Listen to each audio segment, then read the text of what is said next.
korang. Assalamualaikum. Nama saya Masyarah Umairah binti Abdullah dari sekolah kami telah mengadakan Planetarium Astronaut yang diadakan di dalam Dewan SKTZ.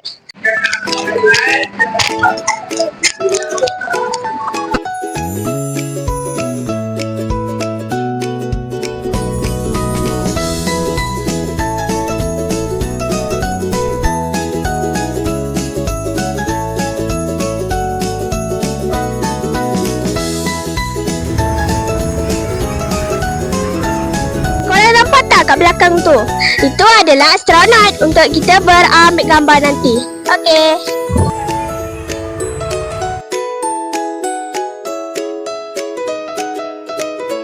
Kita interview dia orang. Okey korang, kita dah jumpa orangnya. Okey, nama adik siapa? Zara Mikaela. Dari Perak kita.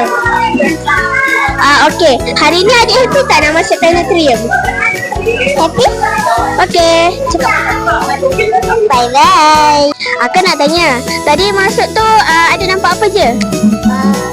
Kita nampak planet, ada dinosaur. Best lah. Nampak apa lagi? Bulan, kawan-kawan, macam-macam. Best tak masuk sana? Best? Apa manfaat planetarium tu? Saya rasa planetarium ni sangatlah memberi manfaat kepada kita orang. Jadi sebab kita orang dapat tahu masa yang dulu-dulu beberapa ribu tahun dahulu dan beberapa hal yang kami tak tahu yang dah pupus. Kita orang dapat bertambah ilmu bertambah,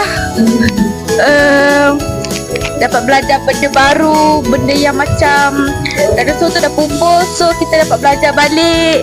Okey, terima kasih.